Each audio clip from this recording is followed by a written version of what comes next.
வணக்கம். இது தமிழங்கா செய்திகள். முதலில் தலைப்புச் செய்திகள். யாழ்ப்பாண பல்கலைக்கழகத்தில் 25வது ஆண்டு பொங்குதமிழ் நினைவேந்தல். இலங்கைக்கான புதிய அமெரிக்க தூதுவராக எரிக் மேயர். தற்போதைய அரசாங்கத்தால் காணி விடுவிப்பு சாத்தியம். அனைத்து மாணவர்களுக்கும் சமமான தங்கு தடையற்ற கல்விக்கான வாய்ப்புகளை உருவாக்குவதே அரசாங்கத்தின் கொள்கை. ஒரே நாளில் 30,000 பேர் சோதனை, 596 பேர் கைது. ஜூலை முதல் வருகிறது புதிய புள்ளி விதிமுறை.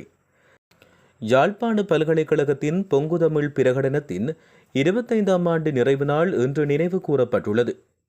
யாழ்ப்பாண பல்கலைக்கழக மாணவர் ஒன்றியத்தினர், விரிவுரையாளர்கள், மாணவர்கள் இணைந்து பல்கலைக்கழக கலைப்பீட வளாகத்துக்குள் உள்ள பொங்குதமிழ் நினைவு தூவி முன் கூடி பொங்குதமிழ் பிரகடன நிறைவு நாளை நினைவுபடுத்தியுள்ளனர்.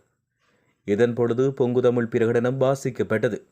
இந்த எழுச்சி நிகழ்வில் தமிழ் மக்களின் அபிலாஷைகளான சுயநிர்ணய உரிமை, மரபுவழி தாயகம் மற்றும் தமிழ் தேசியம் என்பவை அங்கீகரிக்கப்பட வேண்டும் என்பன பொங்குதமிழ் பிரகடனத்தில் குறிப்பிடப்பட்டுள்ளன.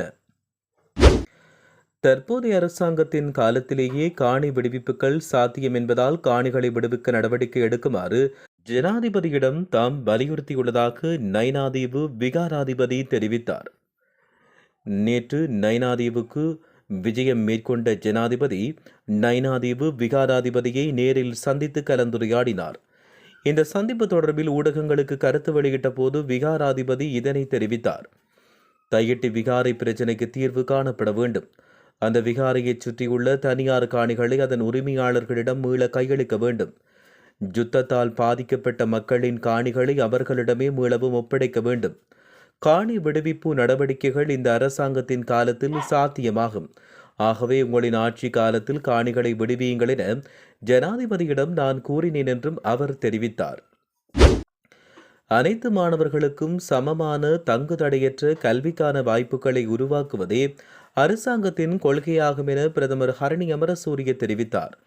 இன்று முற்பகல் புத்தளம் விஞ்ஞான கல்லூரிக்கு விஜயம் செய்த பொழுதே பிரதமர் இதனை குறிப்பிட்டார். அங்கு மேலும் உரையாற்றிய பிரதமர், கல்வி சீர்திருத்த செயல்பாட்டில் ஏற்பட்டுள்ள மாற்றம் ஒரு படி கூட பின்வாங்கவில்லை.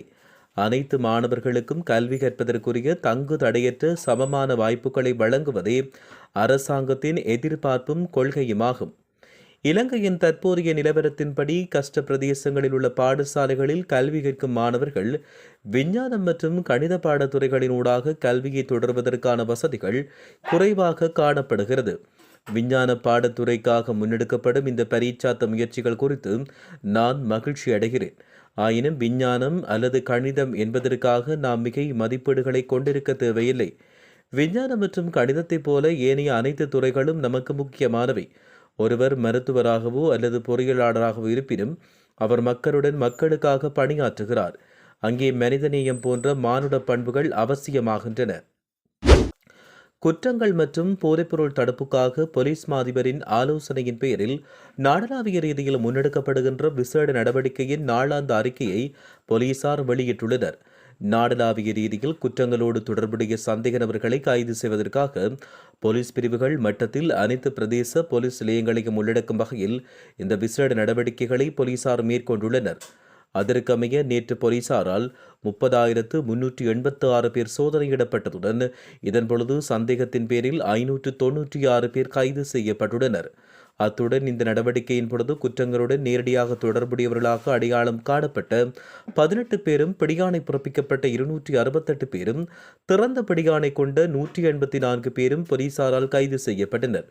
மேலும் குடிபோதையில் வாகனம் செலுத்திய 469 பேரும், கவனயீனமாக வாகனம் செலுத்திய குற்றச்சாட்டில் 72 பேரும் கைது செய்யப்பட்டதோடு வேறு போக்குவரத்து விதிமீறல்கள் தொடர்பில் 4,584 பேர் போலீசாரினால் கைது செய்யப்பட்டுள்ளனர்.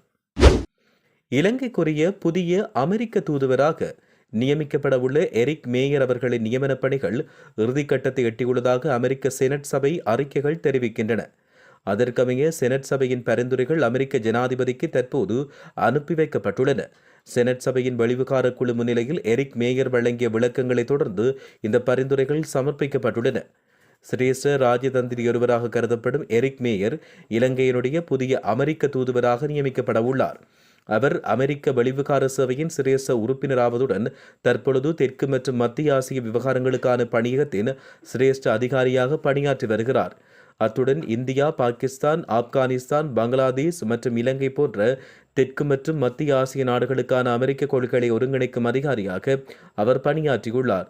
இலங்கையின் அமெரிக்க தூதுவராக பணியாற்றிய ஜூலி சங் நேற்றைய தினத்துடன் தன்னுடைய பதவியிலிருந்து விடைபெற்றமை குறிப்பிடத்தக்கது. போக்குவரத்து விதிகளை மீறும் சாரதிகளுக்கு குறைப்பு புள்ளிகள் வழங்கும் முறையை எதிர்வரும் ஜூலை மாத இறுதியிலிருந்து நடைமுறைப்படுத்த திட்டமிட்டுள்ளதாக போக்குவரத்து பாதுகாப்பு மற்றும் வீதி பாதுகாப்புக்கு பொறுப்பான பிரதி போலீஸ் மா அதிபர் WPJ சேனாதீர தெரிவித்துள்ளார். கேகாலையில் போலீஸ் உத்தியோகர்களுக்காக நடைபெற்ற கருத்தரங்கொன்றில் கலந்து கொண்ட போதே அவர் இதனை தெரிவித்தார்.